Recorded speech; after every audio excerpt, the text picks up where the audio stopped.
di Spin. Selamat menyaksikan. Oke, pada kali ini kami akan menjelaskan tentang direct proof dan indirect proof.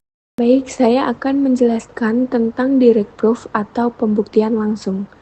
Direct proof adalah metode pembuktian yang dimulai dengan mengasumsikan bahwa suatu pernyataan awal atau hipotesis B itu benar.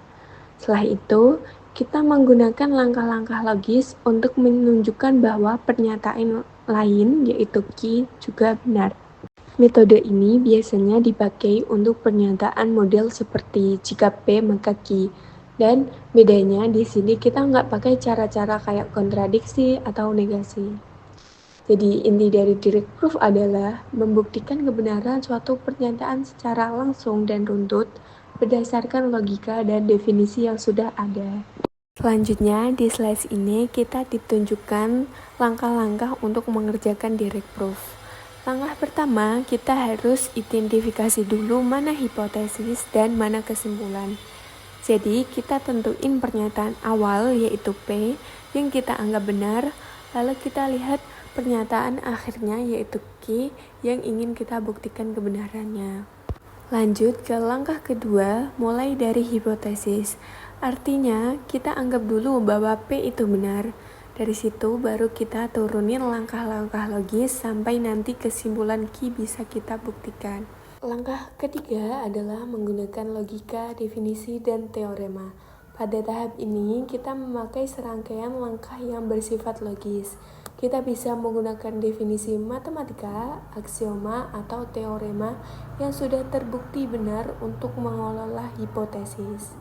Langkah terakhir adalah membuktikan kesimpulan. Di tahap ini, kita menunjukkan bahwa seluruh langkah yang kita lakukan tadi mengarah secara langsung pada kesimpulan yang ingin dibuktikan.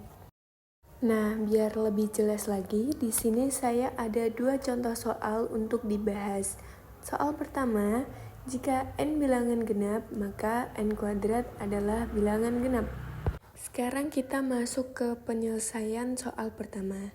Langkah pertama, identifikasi dulu mana hipotesis dan kesimpulan.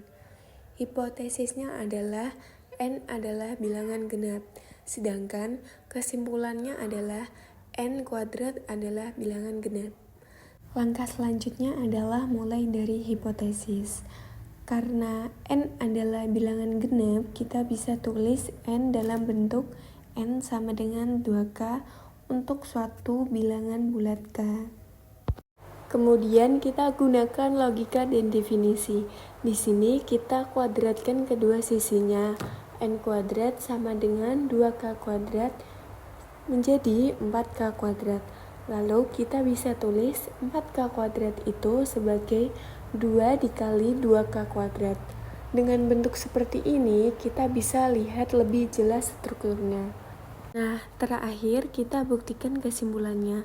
Karena 2K kuadrat itu pasti bilangan bulat, hasil kali bilangan bulat tetap bilangan bulat, maka n kuadrat berbentuk 2 dikali bilangan bulat. Jadi, n kuadrat adalah bilangan genap. Jadi kesimpulannya adalah, jika n adalah bilangan genap, n kuadrat pasti bilangan genap. Oke, kita lanjut soal yang kedua. Jika A dan B adalah bilangan ganjil, maka A plus B adalah bilangan genap. Sekarang kita lanjut ke penyelesaian soal 2. Pertama, seperti biasa, kita identifikasi dulu hipotesis dan kesimpulannya. Hipotesisnya adalah A dan B adalah bilangan ganjil. Kesimpulannya, A plus B adalah bilangan genap. Jadi yang mau kita buktikan adalah kalau dua bilangan ganjil dijumlahkan, hasilnya pasti genap. Langkah selanjutnya adalah mulai dari hipotesis. Karena A dan B itu bilangan ganjil, kita bisa tulis A sama dengan 2K plus 1, B sama dengan 2M plus 1, dengan K dan M adalah bilangan bulat. Lanjut ke gunakan logika dan definisi. Sekarang kita jumlahkan kedua bilangan itu. A plus B sama dengan 2K plus 1 ditambah 2M plus 1. Hasilnya menjadi 2K plus 2M plus 2. Kemudian kita faktorkan 2 dalam kurung K plus M plus 1. Yang terakhir adalah buktikan kesimpulan. Karena K plus M plus 1 itu pasti bilangan bulat, maka berbentuk 2 dikali bilangan bulat. Jadi A plus B adalah bilangan genap. Jadi kesimpulannya adalah kalau A dan B adalah bilangan ganjil, maka A plus B pasti bilangan genap. Nah, selanjutnya kita ke pembahasan indirect proof. Di sini kita punya definisinya, yaitu indirect proof adalah pembuktian tidak langsung. Pembuktian tidak langsung ini tidak mengharuskan kita membuktikan kebenaran kesimpulan. Nah, salah satu bentuknya adalah pembuktian dengan kontraposisi. Teman-teman udah tahu belum pembuktian dengan kontraposisi itu apa? Pembuktian dengan kontraposisi juga bisa disebut dengan pembuktian dengan kontrapositif atau membalik keadaan. Membalik keadaan yang seperti apa? Mungkin kalau misalkan teman-teman ingat, kita ada materi atau ada teori yang menyebutkan bahwa kondisi jika P maka Q mempunyai nilai kebenaran yang sama dengan kondisi jika negasi Q maka negasi P. Itu adalah teori yang akan kita manfaatkan di indirect proof pembuktian dengan kontraposisi ini. Mengasumsikan bahwa kesimpulannya salah dan membuktikan bahwa hipotesisnya juga salah. Biar nggak bingung, kita langsung ke contoh soal.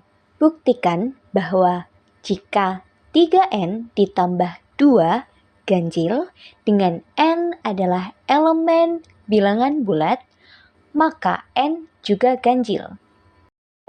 Nah, cara penyelesaiannya ini teman-teman tidak berbeda jauh dengan direct proof. Hanya saja kondisinya yang berbeda. Kalau direct proof kita membuktikan dari hipotesis ke kesimpulan, kalau indirect proof dengan kontrapositif itu kita membuktikan dari kesimpulan ke hipotesisnya. Langsung saja kita ke langkah yang pertama, yaitu mengidentifikasi hipotesis dan kesimpulan. Di sini ada premis jika 3N ditambah 2 ganjil dengan N elemen bilangan bulat, maka N juga ganjil. Hipotesisnya, kita misalkan P adalah 3N ditambah 2 adalah ganjil dengan N elemen bilangan bulat. Dan kesimpulannya kita misalkan Q yaitu N juga ganjil. Lanjut, langkah kedua, gunakan logika kontrapositif. Seperti yang sudah saya jelaskan di awal bahwa pembuktian dengan kontrapositif adalah membalik keadaan, maka di sini kita akan membalik premis yang kita punya, yaitu dengan jika N genap, maka 3N ditambah 2 juga genap dengan N elemen bilangan bulat. Kita tahu di sini hipotesis dan kesimpulannya sudah berubah. Hipotesisnya kita dapat negasi Q. Negasi dari kesimpulan yang ada di langkah 1, yaitu N adalah genap. Yang kedua, ada kesimpulan, kita punya negasi P. Negasi P ini didapat dari negasi hipotesis di langkah 1, yaitu 3N ditambah 2 juga genap dengan N elemen bilangan bulat. Nah, dari langkah kedua kita sudah mendapatkan hipotesis dan kesimpulan yang baru. Nah, nanti di langkah ketiga ini kita memulainya dari hipotesis. Hipotesis yang digunakan adalah hipotesis di langkah kedua, bukan hipotesis di langkah pertama ya teman-teman. Jangan salah, kita lagi ada di indirect proof, bukan direct proof. Langkah ketiga, kita mulai dari hipotesis, dan hipotesis yang kita gunakan adalah hipotesis yang berada di langkah kedua, yang kita dapat di langkah kedua. Asumsikan negasi Q bernilai benar, maka N adalah bilangan genap, maka N sama dengan 2K untuk suatu bilangan bulat K. Jadi K ini bisa disubstitusi oleh bilangan berapapun asalkan bulat ya teman-teman. Kemudian, gunakan logika dan definisi sama seperti di langkah-langkah yang ada di direct proof. Kita akan mensubstitusi N sama dengan 2K. Lalu kita ke persamaan 3N ditambah 2. Maka N akan saya substitusi dengan 2K, jadi 3 dikali 2K ditambah 2 sama dengan 6K ditambah 2. Kemudian kita akan mendistribusikan dengan dibagi 2. Jadi kita dapat hasil akhirnya 2 dikali 3K ditambah 1. Itu kan kalau misalkan kita kali pelangi, 2 dikali 3K sama dengan 6K, 2 dikali 2 sama dengan 2. Jadi hasil akhirnya dari langkah keempat ini adalah 2 dikali 3K plus 1. Nah, kita ke langkah terakhir yaitu membuktikan kesimpulan. Kalau teman-teman lihat di sini di langkah keempat kita sudah mendapatkan hasil akhir yaitu 2 dikali 3K plus 1.